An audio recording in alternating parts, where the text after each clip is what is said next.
चलिए आज हम सिखाते हैं 7 से विभाज्य का नियम। अगर किसी संख्या के अंतिम अंक को दोगुना कर संख्या के शेष बची संख्या से घटाने पर जो संख्या प्राप्त होता है वह संख्या 7 से विभाज्य होगी, लेकिन प्राप्त संख्या 7 का गुणज होना चाहिए। कहने का तात्पर्य ये है कि अगर हम किसी संख्या में 7 से भाग लगाएंगे तो हमें कैसे पता चलेगा वो संख्या 7 से कट जाएगी। तो उसका एक कंसेप्ट है कि उसके अंतिम अंक को दोगुना करेंगे और उसके बाद जो शेष संख्या बचती है उस शेष संख्या से दोगुना किए हुए अंक को घटाएंगे और जो प्राप्त होता है वह संख्या अगर 7 का गुणज होता है तो वह संख्या 7 से विभाज्य होगी, अगर 7 का गुणज नहीं है तो होता है तो वह संख्या 7 से विभाज्य नहीं होगी। चलिए उदाहरण से जैसे हम बताते हैं, जैसे ये कितना है 21 है, 21 है तो अब इसके हम क्या बोले अंतिम अंक को दोगुना कीजिए। अंतिम अंक को दोगुना करेंगे तो कितना, 1 गुना बराबर 2।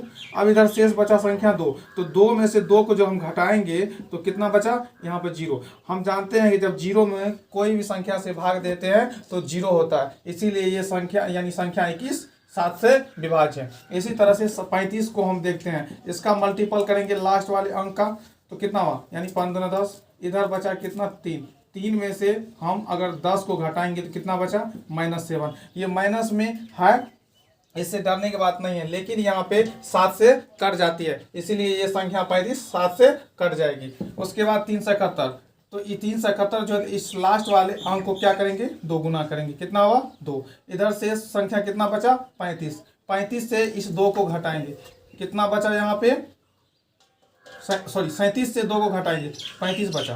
अब 35 हम जानते हैं कि 7 का मल्टीपल है, यानी 7 बचा 35, यानी संख्या 371 भी 7 से कट जाती है। इस तरह से हम देखते हैं 665 का, इसका लास्ट वाले का हम दोगुना करेंगे, कितना हुआ 10। अब ये 66 से हम 10 घटाएंगे, कितना बचा यहाँ पे 6 5, ये भी 56 है। हम जानते हैं कि ये 7 8 है 56, ये भी 7 का गुणज है, इसीलिए ये संख्या भी कट जाती है। अब हम एक और कोई उदाहरण लेते हैं, जैसे हम 80 लेते हैं, देखते हैं क्या ये संख्या 7 से कटेगी।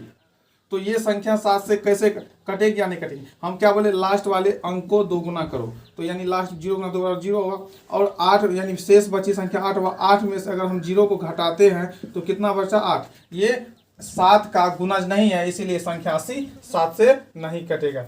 इस तरह से हम आगे लेते हैं कितना 4 अंकों की संख्या लेते हैं, 4 अंकों की संख्या। तो 4 अंकों की संख्या में जैसे एक उदाहरण हम और लेते हैं 6। अब देखिए ये 4 अंकों की संख्या है, इसका भी हम इसी तरह से बनाएंगे, लास्ट वाले संख्या का दोगुना करेंगे।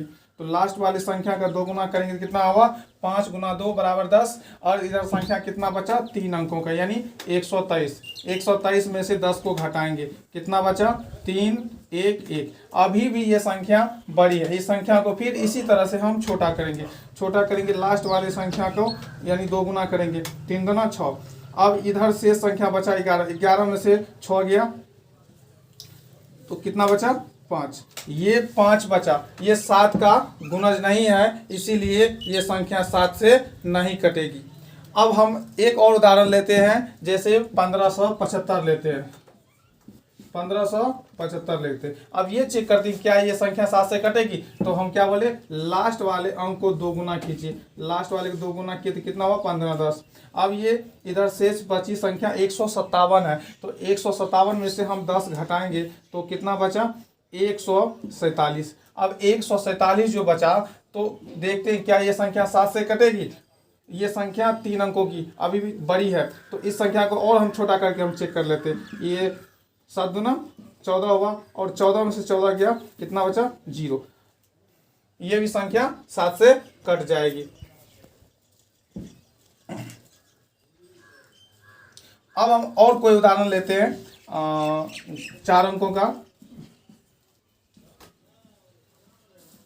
जैसे 1312 ले। अब ये चेक करेंगे क्या ये संख्या 7 से कटेगी या नहीं, तो हम क्या बताएं कि लास्ट वाले अंक का दोगुना कीजिए, यानी 2 दूना 4 हुआ, और इधर जो शेष संख्या बचती है उससे 4 को घटाइए, तो इधर कितना हुआ 127 बचा। अब 127 अभी भी ये 7 के मल्टीपल है या नहीं है हमें पता नहीं है, ये संख्या 3 अंकों की है जो बड़ी है, इसीलिए इसको हम और छोटा करेंगे, यानी 7 दूना 14 हुआ, और इधर संख्या 12 में से 14 घटाएंगे तो -2 बचता है।